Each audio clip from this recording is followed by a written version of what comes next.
The Big Bang is arguably the most widely accepted explanation for the origin of our existence and reality as we know it. An explosion so massive and ever expanding that it birthed an entire universe containing any and everything we know to exist. But what caused it? Was the Big Bang simply just a spontaneous occurrence? Was it caused by another universe collapsing? Was it caused by something that hasn't happened yet?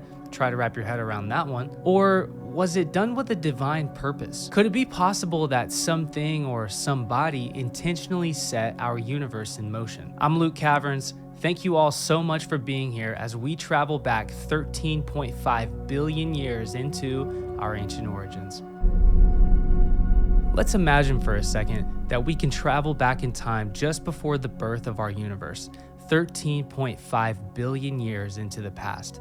We see nothing, a vast, empty, fertile space without existence, a place without light, but also without darkness. We see nothing because there is nothing.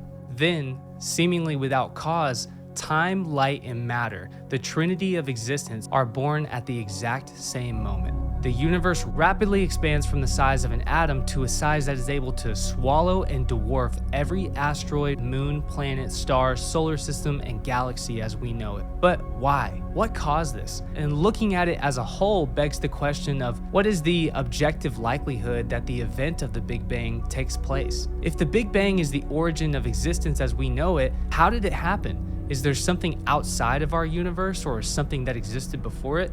Consider that.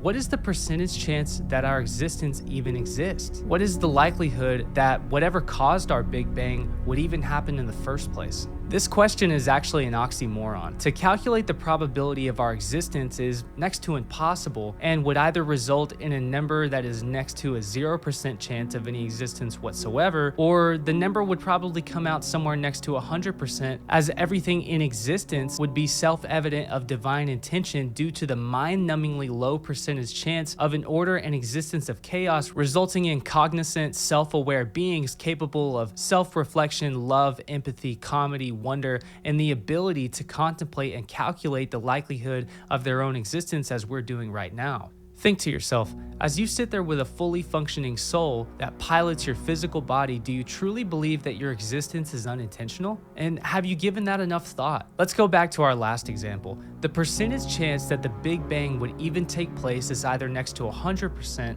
or next to 0%. For argument's sake, let's go with next to 0. NASA estimates that the possibility of there being another planet with the ability to inhabit life is roughly a 1 in 60 billion chance, which lets us know that the planet we live on, without divine purpose, also had a roughly 1 in 60 billion chance of existing. To go even further, scientists estimate that the number of human beings needed to have existed to create a world that currently inhabits nearly 8 billion people would be just over 100 billion people. 107 billion to be exact. Subtract the 7 billion that are living today, and what is the raw likelihood of you being one of those people? About 1 in 100 billion. But those are much, much better odds than the odds you have won. Let's estimate that half of those people were male. We now have 50 billion men. And let's just say that each of those men only attempted to reproduce one time. According to Dr. Charles Lindman at Oakland University, the average volume of the male seed is about 100 million cells per donation. So what is the likelihood that you would be just one of 100 million cells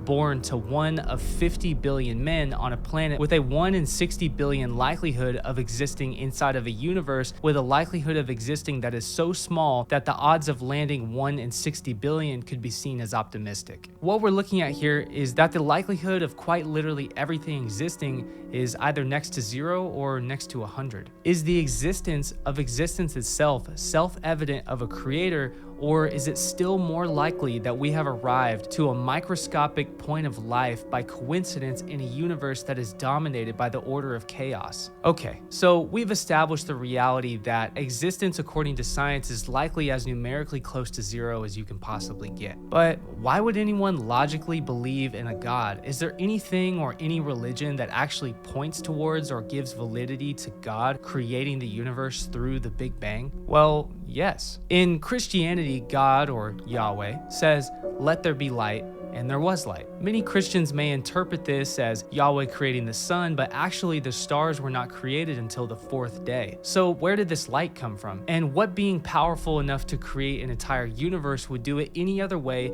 than with the most brilliant explosion that actually created life rather than destroyed it? But wait, if the sun and stars were created on the fourth day, how did the first 3 days take place, and how do we estimate those 24-hour periods without the earth spinning around the sun? Well, then we must infer that these days must be representative of distinct periods of time rather than days as we traditionally know them. If these are truly periods of time that are within God's time, who's to say that they are not unfathomably long periods of time? After all, 2 Peter chapter 3 verse 8 tells Christians that one day on earth is like 1,000 years in heaven, and then vice versa, meaning that whatever realm that a God would exist in, his time exists outside of our time. But perhaps before humans and sin existed, there was no time, seeing as we only feel the need to calculate time due to the fact that our physical bodies are dying. Maybe there was no time, and time passed immeasurably, and only when man fell and his earthly flesh began to die can we then go back and calculate how long it took us to get to the point that we are today. Furthermore, even outside of Christianity, we actually find that Islam carries the same belief. We see that the Quran is actually a bit more explicit with its alignment with the Big Bang Theory, actually going into rather explicit detail